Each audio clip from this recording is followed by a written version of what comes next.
Hi, besties. We're back. We missed you so much. Happy New Year. It's 2024. Happy New Year. We're so excited. Tyler, New Year's resolution, ready, set, go. I should have thought of one. I don't really believe in New Year's resolutions. I feel like every time I make one, it's done within a week. Really? Like, I feel like everything I've ever done that's good for me, like, just naturally happens through. Okay, slay. I feel like when I stop caring about things is when I start to do it. You know what I mean? Yeah. Like, whenever, like I used to weigh, like, over 200 pounds. And I used to, like, did not like how I looked and, like, whatever. And the second I stopped thinking about it and stopped caring about it is when, like, I started eating healthier. Yeah, it was, like, weird. So I don't know. I feel like if I overthink things is whenever I don't do well in them. I feel that. Like, you just, like, put it out there and then leave it. Yeah. Okay. I would say my resolution this year, stop being a people pleaser and have better boundaries. Sure. And also more intentional family time. I think that's, like just setting the phone aside and like just being present and being in the moment, because I always feel like I'm like multitasking and I'm not really fully like there. So definitely more like intentional family time. I will love that. I know you will. Yeah. Put that at the top. Put that at the top. And then I wanted to talk about my goals for this year too. What are your goals this year? My goals are, I don't know. I want to get a new car.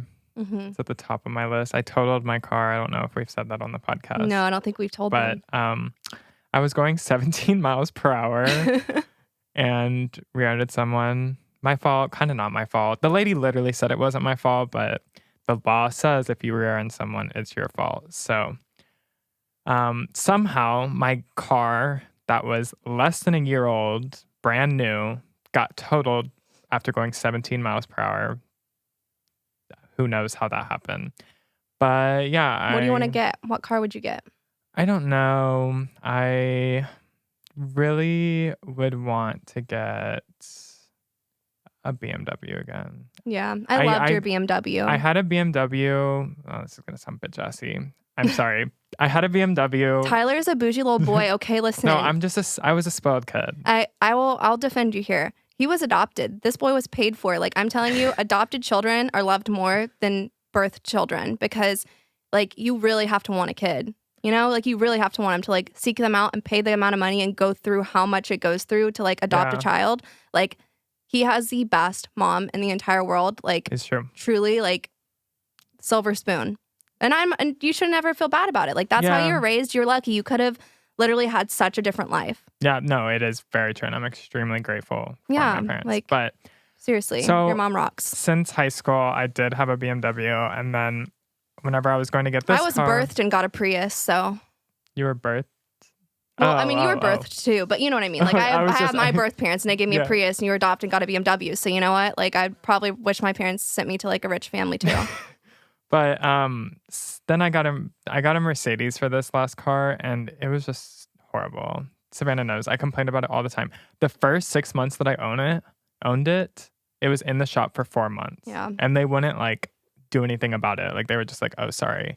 Yeah. And so there was constantly rattling. I was like, what is, I would have probably rather get a Camry or like an Accord, because my Josh, he got an Accord and it runs fine. Sometimes the cheaper cars, I feel like, I know. They're built different. I know. And so, but yeah, I'd probably want to get I loved my BMW. But so yeah, I would say that's one of my goals for this year. Just need to save money. Funny story about car crashes.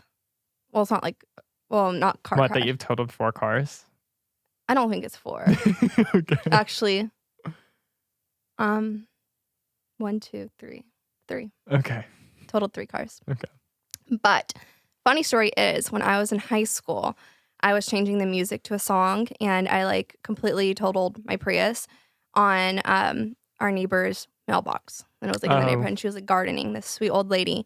And I just like hit the hell out of it, and I had all my friends in the back car, and it was awful. In your defense, when you're entering your neighborhood, it's like a curvy street right when you enter, and the mailbox is just like right there. And they're big brick mailboxes. It's not like a little skinny little metal mailbox. Like, they're like the big Texas brick mailboxes. I feel like, are those not normal mailboxes? Because to me, like every mailbox is that. I've never seen like the movies where it's like a pole and then like a little tin can on top. Like, It's because we live in Texas, boo. really? Yeah, but some Texas neighborhoods have the little pole. Interesting. No, these are sturdy. But guess what happened to my mom like 3 weeks ago? What? She totaled her BMW On the same mailbox? on the same mailbox. Oh, I bet you love that. It was so funny. Did she give you shit whenever you got it? Like, how do you hit a mailbox? Blah, blah, blah. Like, you need to pay attention. And then she did the same thing. And I was like, ha. And my mom's never gotten in a car accident, ever. Really? 54 years of her life. Wow. I was like, see, that mailbox sneaks up on you. Same thing. She was like texting someone, you know, because she was in the neighborhood. She'd lived there for 26 years. You know what they say. Most accidents come close to home, right? Within 5 miles of the house. I totaled my car literally at 1 minute away. I drove 35 minutes home from work, and I was 2 minutes from my house. You know, like where like the elementary school is? Yeah. Right there. I was literally right there. Like I'm like 3 entrances away to my neighborhood. That's crazy. So, but Yeah. I bet that felt good. Oh, yeah. It was cathartic. I was like... and it's so funny because the same old lady lives there, and she's probably like, not again, another fucking Boda. Hit my mailbox. Is like, we literally, the more damage was done to the mailbox in the car. But I think your dad told me that they like upgraded their mailbox heavy from it, right? I think he was like, they got a nicer mailbox this time because you guys were paying for it. Yeah, she was like, more money. Get a new mailbox every 5 years. All the Bodas keep hitting honestly, hit it. Yeah, hit it. Wreck it. Please. Please. It's just so funny that it's like the same thing. And it's such a small neighborhood. Like, how many houses do you think are in my parents' neighborhood? Like 25? Yeah. Or less? Yeah. It's like a really like niche neighborhood. Yeah, it is. There's like 3 streets. Yeah. But anywho. So 2024, what I want, what I'm manifesting into this year. I definitely want to do a great white shark cage dive. That's like top of my list. I don't know how I'm going to make it work this year, but like I am going to do that. And I this year? Yes. Great white. Yeah, did I stutter? I kind of zoned out. Great white. This year. This year. I think maybe. No. Okay. This year. Don't take that from me. But maybe I'll be more inclined to do it in the future.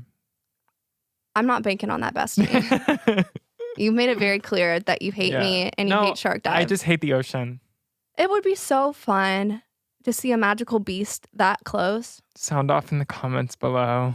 Yes or no to a great white cage. You're in a cage. They can get... The cage is topless. No. Yeah. No, there's like a small hole for like a human. I've seen videos of them just... Well, if it really wants to get in, that's its prerogative. Like, I'm pretty sure the human can fit through the like, cage. Mm-hmm. The shark can't. So, like, the humans just, like, get out of the cage when it's done that. But still, that, like... I know me, I would freeze. You don't know what you'd do until you put yourself in that situation. Okay, that's fair. That's fair. But... It's fight or flight, bestie. Okay, so you want to go to that, where is it? Okay. The Galapagos Island got shut down because they were doing unethical shark dives there. So it's really sad because that's where I really wanted to go. Yeah. And if I'd done it 3 years ago like I wanted to, could have done it. So but this is why you need to do we have to go to South Africa. Yeah, I mean, I want to do it before they make it illegal. South Africa. Yes. Have fun. You're coming. We're going to South Africa. And this year. Yeah. Okay. I don't really know how, do want to see. but we're going to go. I do. Josh just went there and it was gorgeous. It's so pretty in South Africa. So and you can sit there like penguins. Oh my God. I like love that. On the Cape. Don't care about them. I'd like to see them get eaten by a great white shark. That's moving on. Just kidding. More goals. Penguins are cute. Okay. I also really want this watch, which is super unrealistic. And this is like the materialistic thing I would say out of everything. But it's like my manifestation list. Like someone's going to give it to me. Someone's going to buy it for me. Like one of these skincare companies. I was going to say, Skin don't look at me. Pull up, Jonah. This is what I want. I'm just kidding. But definitely want that. And then I want to obviously start building our new home, which I'm really excited about. And then SBA needs a new space. Yeah. Because our lease is up in 1 year. And you're going to be needing a new car soon too. Do I really? I had my Subaru for so long. I know, but... I don't understand that. Like, why can you only have a car for so long? Well, you drive so... Well, the thing is usually you have a maintenance package that only covers a certain number of miles. So like once you pass those miles, you have to start paying like thousands of dollars every time you get it.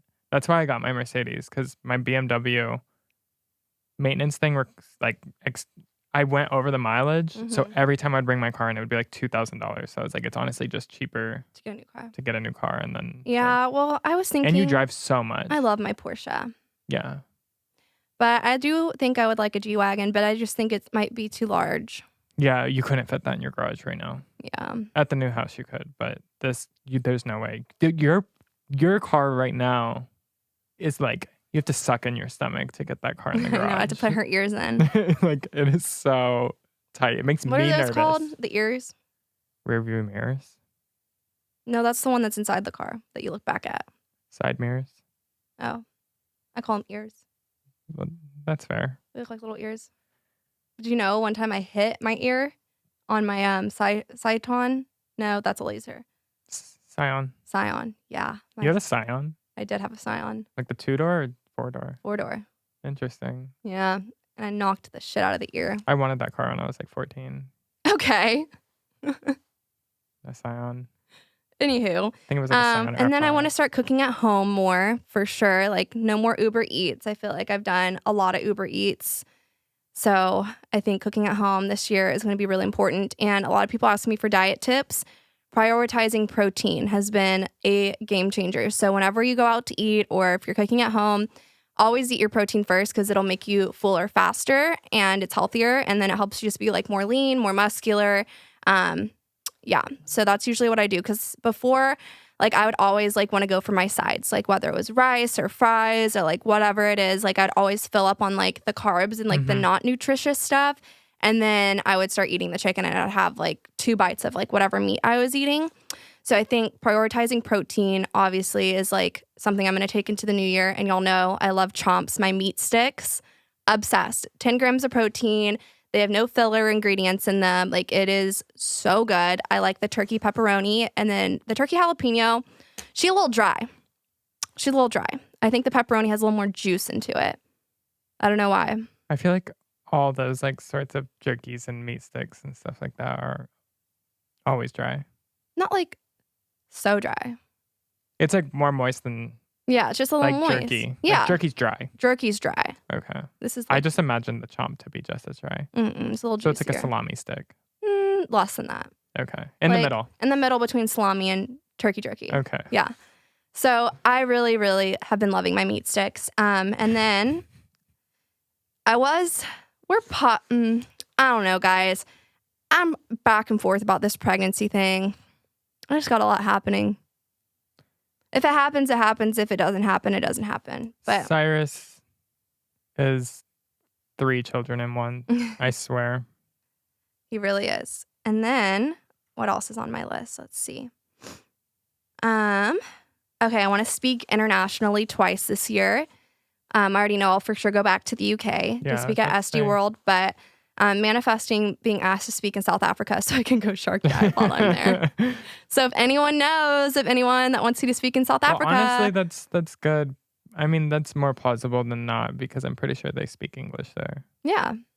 Because like the odds of you being I'm gonna asked start to go running speak ads. in like Russia are like none of the people are gonna know what you're saying. Like, you know what I'm saying? Like, I feel like it's hard I'll to be learn asked to- Russian. Duolingo. No, you absolutely won't. Yeah. With all your time, Yeah. all your spare time, you're gonna I have a learn translator. Russian. Maybe, I guess, but you know what I'm saying? Yeah. Like, I feel like it's Well, I'm gonna just start running like targeted ads of my face in South Africa. okay. That's my game plan. I want to hit 1 million on TikTok. Okay. I'm only at 90K. Yeah. But people blow But up in like 2 weeks on TikTok. It is. So it's easier on TikTok than Instagram, and I've been trying. But TikTok's hard because they're vicious on there. I just don't understand TikTok. It's weird and like it's a lot of work because it has to be like real-time videos. Like people don't like super like curated stuff, I feel like, on TikTok. Yeah, but I feel like the people that blow up aren't it's not your personality. Like a lot of it's like very like, especially like the girl influencers and stuff like that. It's a lot of like luxury shopping hauls and like stuff like that. And it's just like, You know what I'm saying? Yeah, Like, I it's will just never not, do that. It's yeah, that's tacky. what I'm saying. It's not your vibe. So it's hard for me I because that's what know. people love to watch that shit, but they also hate, like, To see it. yeah, like you would not, it's I hard. know. And that's the thing is like I like to be relatable. Like obviously like I grew up and this is like my biggest pet peeve I think and like misconception about me is that people think my parents paid for everything that I did. Mm-hmm. And it actually like really frustrates me because sometimes I'm like I wish I like had grown up in a trailer park or like grown up in, you know, a household that didn't have, you know, mid income because then people wouldn't discredit me. You know what I Yeah. mean? Like everyone always is like, you know what I'm saying? Like even like Yeah. with rappers or something, they're like, oh, like, you know, you didn't grow up like in the streets or whatever. Like you Yeah. aren't like a true gangster or whatever. Like, and it's just, it's hard because like, yeah, my parents had money, but that doesn't mean that they paid for every single thing I did. Something I really value. My dad grew up in a trailer park. Mm-hmm. His entire life he lived in a trailer park and he busted his ass to get into UT Austin, got a scholarship and built a life. And so he didn't come from money. My mom did, but my dad never came from money. And something that he's always taught us is like, you have to work for what you want. And I remember, you know, being in high school and like all of my friends, we grew up in Flower Mound, which is a very like rich area. It's not like Highland Park, but I mean, it's like South. Like you guys probably listening to this aren't Texas natives, so you don't know. But it's like a good suburban area. Like there's, you know, rich and poor in Flower Mound, but it's mostly like mid-level. Like everyone's just like, Not on my side of Flower Mound. yeah, Tyler's on the bougie side. I was on the poor side of Flower Mound, like the mid-range side of Flower Mound. Like, but anyway, and my dad always taught me to work hard for what I want, which is why I think I've been so successful in business is because I wanted to provide for myself. And, you know, my parents weren't going to get me, you know, all the girls would get Michael Kors purses and all of these things. And like, I had to like do like work around the house to like get one or whatever it was. Like, I wasn't handed everything. Like when everyone was getting BMWs and getting Mercedes and Range Rovers for their 16th birthday, like I got a Prius and I was like so upset because I'm like, you guys could afford to get me this. And I didn't understand it at the time. You know, I'm like, you guys have the money to do it. Like, why wouldn't you do that for me? And my dad's like, it's going to feel so good, Savanna, one day when you buy yourself your first luxury car. And I was like, no, it's not, blah, blah, blah. I'm never going to be able to have that, whatever. Yeah. And then I did, you know, and and he was right. It felt fucking amazing to buy my Porsche by myself at 24 years old. Like it felt wonderful. And like not discrediting you or anything, but I do think, you know, when you have to work for stuff, it does make you work harder because you want to provide that for yourself. And like a lot of people don't even get a car. I was such a like little spoiled bitch No, back that's then. what I'm saying. Like Flower Mound desensitizes you so much because it's From like, what's like poverty and what's not. no, just like real fucking life because it's like I'm telling you guys, like people would be upset over getting a brand new Honda. Yeah. Or, like, oh yeah. Like it's like that would be like they'd be embarrassed. yeah, no, exactly. And it's like that's like now that I'm older, I'm like that's actually fucking insane. It's crazy. Like, but that's how we grew up. yeah, I guess there was nothing we could do about it.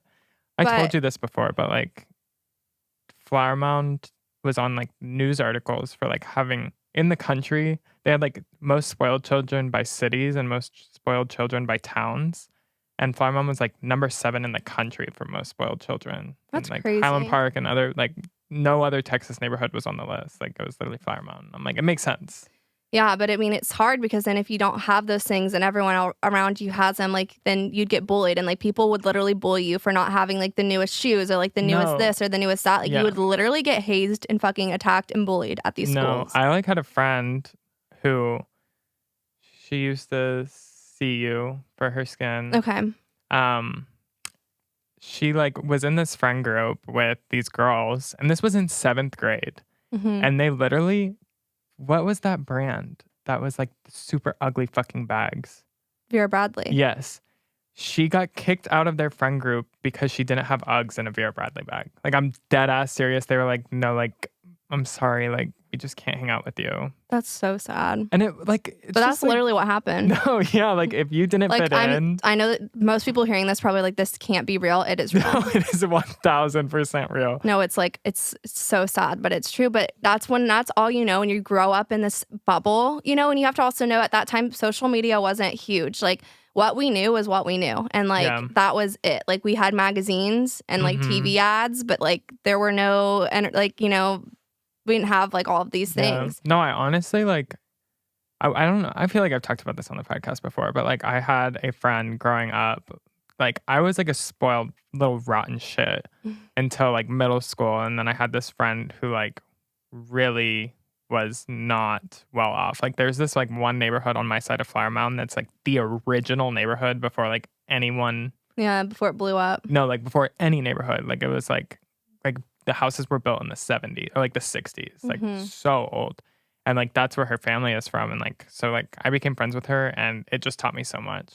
I'm glad. And I mean I still felt like I lived in a bubble a little bit. I think for me, the wilderness, honestly, is what brought me down to earth. That makes sense. A lot because like, and not to like minimize my depression and anxiety, but like when you're in this bubble and like you think these things are life or death. And that's why I also want to do some speeches at like, that's another thing on my list, at like schools for young women and girls, because when you're in that feeling where you just, everything around you consumes you and that's all you know, you can't get out of that, right? You're just in this circle and that's all that there is. Like you can't think about the future. You can't think about other people in other places. Like it is just what is directly in front of you and it impacts everything. And when I went to wilderness, I'm like, when I heard not like, and this is like, you know how I am. I always go back and forth because one of my special talents is I see everything from every single side. And so I always constantly like gaslight myself out of feelings, which is another thing I'm trying not to do in 2024. But I'm just very empathetic and I just can see all sides of stuff. But what you know is what you know. And that's my thing is like, even with clients that come in and they have acne, like I'm never going to be like, oh, I have clients that have acne that's worse than yours. Like, because to you, if this is the worst your skin has been, that is your personal worst. It doesn't matter if your friend has worse acne than you or if another client of mine has worse acne than you. Like your worst is your fucking worst. Like that is all you person, know. It's equal. Yes, exactly. And so I hate when people are like, oh, like you're sad about this. Like if someone's like, oh, my dog died. Oh, my mom died. Like, okay, like that doesn't compare. You know what I mean? Yeah. Like everyone has their own shit that they deal with. But definitely like I had a lot of internal stuff going on. And I think too, being raised in the environment I was in, like it was just so fast paced and you had to keep up and there were a lot of mean girls and a lot of bullies and I just didn't fit in. And, you know, when that's all you have, like you have nowhere else to go and like you have to go to school. It's not like you can like just go somewhere else, you know? But when I went to wilderness and I, you know, saw some of the girls there that went through some real life shit, like being abused by their parents and rape and, you know, all kinds of just really dark things that I don't want to get into on this podcast. But it really put into perspective that like my life really isn't that fucking bad. Like, yeah, there's some bitches at school that are bullying me, but like I can get through this. And when I came back home, like I just completely stopped being into that, you know, fast lane. Like I turned kind of into a hippie. I started smoking weed and, you know, I was dressed down. I wasn't into all the luxury stuff anymore. Like I just was vibing. I was just like a high little hippie for the rest of high school. And then, I mean, that's just truly what it was. So I think, you know, you just don't know what you don't know. But I do think it's hard when you get stuck in an area and you're young and growing up and like you're very influenced by what's around you. And that's what always worries me about Cyrus as a mother is like, you can do all the right things at home, but the environment that they're raised in is who they're going to adapt to. The people they're around, the friends they're around, the way other people raise their kids, like is going to affect your kid.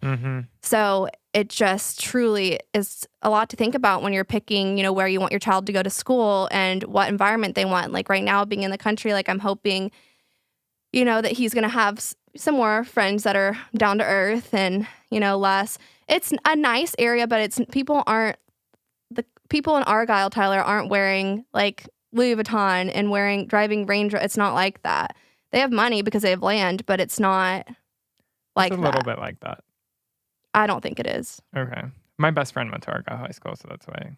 I mean, you know the neighbor. I showed you his house, but I mean, I feel like it's hard to escape. Like it's not like you're gonna put him in a bad school intentionally so that he's not. No, but I think just Argyle in comparison to Flower Mound, where he could have gone, like I think Argyle is a little bit like they're not as materialistic as Flower Mound High School is. Like I think it's a little bit more like animal, you know what I mean? Like just more like I'm sure like they're expensive like guns and like trucks and like hunting, But I think it's a Yeah. different kind of like not trying to wear like the most expensive jacket and shoes. Yeah. Like I think their priorities, I think both have money, but I think the priorities and what people care about is less materialistic and more just like cool shit to like play with in the Yeah, I can see woods. You that know what I in the mean? woods. I can feel that. You know, Yeah. that's what I'm trying to say is I think it's like just a different Yeah. type of money there. Mhm. You know, it's Mhm. just a little bit more down to earth. And like I'd rather Cyrus want an expensive bow and arrow than like be like, Mommy, I want Yeezys. You know what I'm saying? Yeah. So I'd I- rather him want Yeezys. okay. Sounds dangerous. Well, Bow and I want arrow. him to be humbled and down to earth. And that's something I'll pass down to him was what my dad did for me is, you know, just really showing him in life that just because your parents have money doesn't mean you're owed everything your parents make. And that's Yeah. like the mindset that I thought because that's how, you know, I mean, literally, guys, girls were getting boob jobs for their not 16th, but graduation. Like Yeah. as graduation presents, their people's fathers were like, oh, yeah, I can get a tit job for your 18th birthday. No, everyone. Everyone. I wanted a breast reduction at a very young age. And not even, I wanted to get mine smaller. My parents like, you can do that when you have your own money, you know? Yeah. And so, anyways, my whole rant and whole point of this is just because your parents are well off does not mean that they spoiled you rotten. Everyone's different. And I was raised differently than Tyler was, you know? My parents gave me everything I needed and nothing more. It was really like what you need to live, like, and you know, be a good person. Like I had to work for what I got. And I think that's like the most frustrating thing is when people try to discredit me and be like, oh, well, your parents have a BMW, so they must have bought your spa. And it's like, that doesn't correlate. There are a lot of people that have wealthy parents that don't help them with a dime. And, you know, SBA is my baby and I worked my ass off for it. And no one can take that away from me. So, yeah. Thank you so much. But no, I think that it's just, and I talk to Savanna about this all the time, and I would hope you guys would take this advice too. But if they don't know you, like you can't take into consideration what they have to say. Because I mean, a lot of people are saying these things because they just can't fathom that you could do this on your own. At You know 20, what I mean? yeah. Because they haven't, and they probably aren't working as hard as you are. Actually, I would go as far to say they aren't. Yeah. And it's just, if anything, my parents' money motivated me. And that's what it was. It was, I want the life that they have. mm-hmm. And they're not going to just give it to me like a lot of people that I grew up with are just handed it. Mm-hmm. I have to do it myself. There's so many people that their parents will help them with down payments on houses, pay for this, pay for that. Like it's very normal here in this area. People's parents literally help them buy a house. And my parents weren't that way. And I, you know, like I said, resented and hated them for it. But now I'm like, thank God they didn't do that for me because I truly had to make it work. Mm-hmm. And I will say, I lived at home too, guys. That's the other thing I think a lot of people forget. I started this very young, very, very young. And I, you know, went to college close to home. I, you know, just ever since the wilderness and stuff, like I just never felt confident at that time to be by myself. And I found a lot of comfort in like just being in the same places and just having a lot of anxiety, like moving away and like from my comfort zone was really scary for me. And so I just wanted to stay home, and it helped a ton because when I was building SBA, I was living at my parents'. I didn't have to pay for an apartment. I didn't have to pay for this. I didn't have to pay for that. So I was able to put everything I made back into SBA, you know? And the thing is I need out. I just ate whatever food they had at the house, you know? And yeah. And the other thing is you never took like bites that were too big for you to chew. Like you never took out a loan, you never did anything, you never, just because like there was this fancy device or something, like if you didn't have the money for it and if you didn't feel comfortable, like you would wait. Like you never jumped the gun. It was fast, but it was also I didn't very even buy gradual. my hydrofacial till 4 years in my business. That's what I'm saying. Like yeah. your growth was obviously fast, but it was very gradual, and you didn't take loans, you didn't know nothing. So it's like everything I made, I put straight back into SBA. I didn't go buy a purse. I didn't go buy this. And like, I never spent the money that I made on SBA on myself. The first 2 years, I never paid myself. I was strictly saving and reinvesting and reinvesting and reinvesting back into my business. Yep. And it paid off. Exactly. And I opened SBA. I left $100 in my bank account. Yeah. Literally. And then there were months where you had no money. Literally were about to not be able to pay rent and like by a miracle, someone came in and And gave you spent just money. enough. Yeah. I mean, it was hard times. And, you know, a lot of people are like, what's next for SBA? What's next? And I think it's hard to make decisions now that I have a son and a husband and employees that rely on me. You know, Yeah. like back then it was like, oh, well, if this fails, like I can just move back into my parents and like Yeah. go work at Fish City Grill again. You Yeah. know, like I had a backup plan. It's do or die now. Like I'm so deep in Yeah. it that like the decisions you make now, I have to have a little bit more thought through And them caution. and caution. And I think, you know, that's why I feel like I've been a little stagnant, which other people probably are like, what the fuck are you talking about? But for me, like, I feel like I've been a little bit stagnant. There's a lot of things that I want to do that I've had on my like That's for 2 years. 2 years that I haven't made the jump yet because they are risk in business. And, you know, taking risk when you have nothing to lose is easy. Yeah. Taking risk when you have everything to lose, it's pretty hard. Mm-hmm.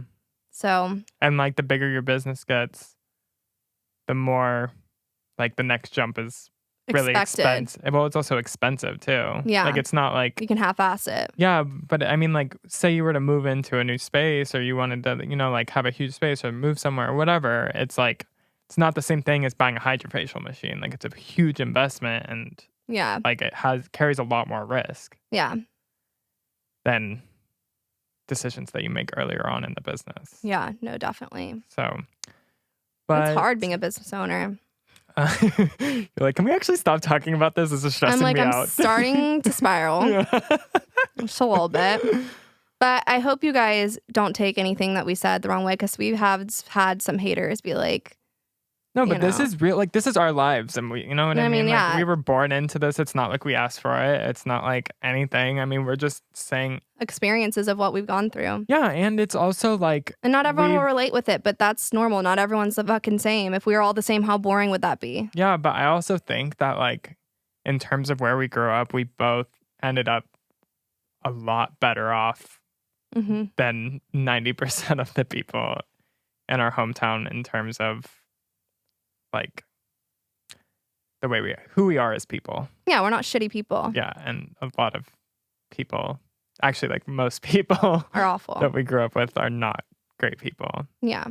But I think that 2024 is going to bring Goodness. good things. What Let's else is see on what your else I list? have. Okay. Yeah. Well, I said cooking, healthy. I have a secret, but I can't tell you guys.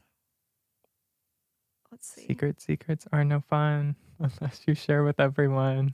Well, There are some you have to keep close to your heart. yeah, because we got them haters. They can't know. I swear to God, someone put like voodoo on me. Or is it voodoo? Voodoo. Bad juju. I was trying to You I was trying to combine combine bad Okay. juju and voodoo, but both. Voodoo.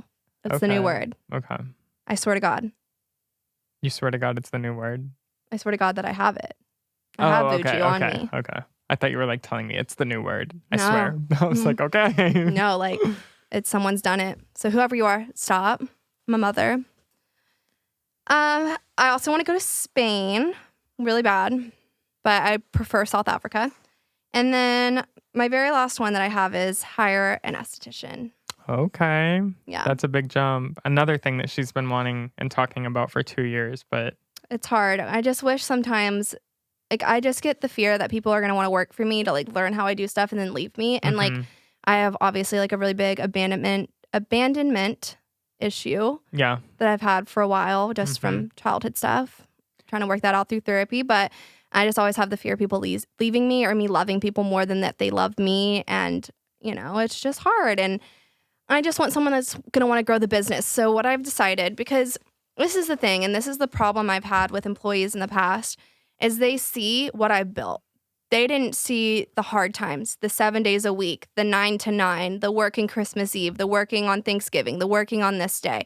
They didn't see the blood, sweat, and tears. They just see the Porsche and my love bracelet and my Chanel purse. And they think that it's just so easy to run a business and they want to leave and go do it themselves. And they don't realize how much grit you have to have and how much work you have to put into it. They're seeing the aftermath of all of my hard work. Yeah. And they're seeing me maintain it, which is not as hard as it was. I mean, it's still hard, but it's just different. But they don't It's easier to maintain something than it is to build it.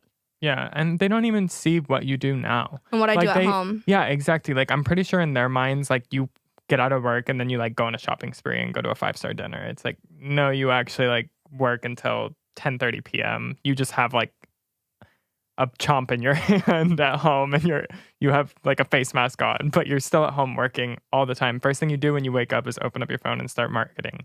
So it's like they don't. I mean, I think they may see your marketing and stuff like that, but they don't understand the time that goes into it. Too, like, sorry, I kicked something. Oh, like, is there like a rat down there or something? They don't see too that, like, honestly, 60% of what I make is from online. You know, that has nothing to do with them. It has everything to do with me. So a lot of like whatever money they think that I make has nothing to do with what they're doing in clinic. It has to do with me posting on Instagram, you know, like that's honestly my online business. I can confidently say is bigger than my in-clinic business. Yeah. If I lost my in-clinic business, I would be more than okay just being online. I keep my in-clinic because that's my passion. And I love working on clients. Like, don't you not even really take income from the business? No, it goes all back to paying employees and building and rebuying products and devices. Like my personal money is what I make from Instagram. Yeah, like the business is literally its own human. Its own card, its own bank account, its own thing. Like the clinic, that's how I see it. Like Savanna Boda Aesthetics is one thing. The Dallas Esthetician, which is my Instagram, is like a whole other, you know? So that's the other thing that can get frustrating. It's like, oh, like, you know, that money that I make for myself that I do with my own hands and my own fucking phone has nothing to do with you. Like you're not shipping a product, you're not packaging a product, you're not doing anything to make the money that I'm doing. Like, you know, so it's just two completely different things. But anyways, what I was getting to is what I think I want, and some advice I've heard from some mentors and peers in the industry is hire someone that's already owned their own business and has done the song and dance and is like, that's not for me. I want to be an employee. I think once you get that itch that they've already scratched and they like have seen it, they've dealt with it, they know it, I would be more confident hiring someone that's been through it and is like, you know what, that's not for me. I actually just want to work for someone else. Maybe someone that's a mom and like wants to have more time with their kids and like isn't trying to hustle and grind, you know, because I think that's the issue is people see it and they want it and everyone wants to be an entrepreneur, which is great, but don't work for me if that's your goal. Yeah. You know, I want someone that's going to be loyal. I pay good. I treat my employees well. Like I want someone that's going to stick with me and stick with the business. And it's just you've had employees in the past with alternative motives. Oh, 100%. And I hate having my Instagram and my following for that reason. Like I wish I could just hire someone who has no fucking clue who I am in the industry that just wants to do skin and is passionate and a good, loyal employee. And not, oh, I'm going to work for the Dallas Esthetician, so I have that on my resume. And then, you know, she posts me on her Instagram and I get all these followers and then take her clients and, you know, open my own thing. Like, I don't want... learn exactly how to do it. And be exactly like her. Like, I don't want someone to take advantage of me. Because she has had that exact situation happen. Like, she's tried it before to train people to be an esthetician, and they took the knowledge and then tried to go do their own thing and didn't work out. But, so it's just scary because it's like, it's a lot, because it's so much... You have so many things to do in a day that investing that, because it's a lot of investment on your time. I literally took an entire week off of seeing clients to train these girls.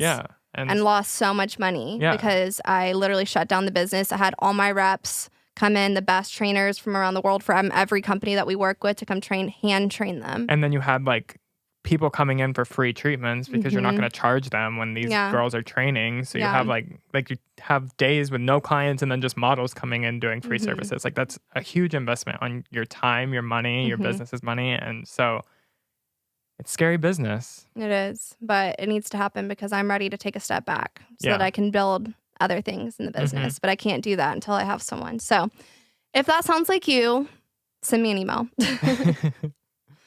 But yeah, guys, I think that's all I have really for this episode. Just ringing in the new year and, you know, good vibes and hard work. I mean, I'm just ready to build my empire and just get to it. Yeah, and we love you guys. Thank you guys if you stuck around for all of 2023 and 2022. And when did you start this? 2019? Yeah. 2018? I don't know. But I can't remember. We're excited for a new year of podcast. Well, I'll have Savanna post on our Instagram some things you guys want us to podcast about this year. Yeah, comment on the YouTube video. We're kind of twinning today, too. Yeah, we are. I took my jacket off, but she copied me. But you can get this on our website. Look how cute it is. SPF Girls. It's Savanna's merch. we're going. Today's actually New Year's Eve. So we're going to like a little dinner and like a little. It's not really a party. It's just like a champagne And pop. cake. Yeah, champagne and cake at midnight. And then spending the night because we don't want to drive. Yeah, so we're going to a hotel. So I'm wearing my like sweat. I need to wash my hair. I look like a greasy little rat. Disgusting. But we hope you guys had a wonderful New Year, and we love you guys. We love you guys. Merry Christmas. Oh, Merry New Year. You've done that like 3 times now. Okay, listen. Merry New Year, guys. Yesterday you were like, Merry Christmas Eve, because you meant to say New Year's Eve to your employees. Well, same shit. But that's all. That's it. That's it. Bye, guys. Bye.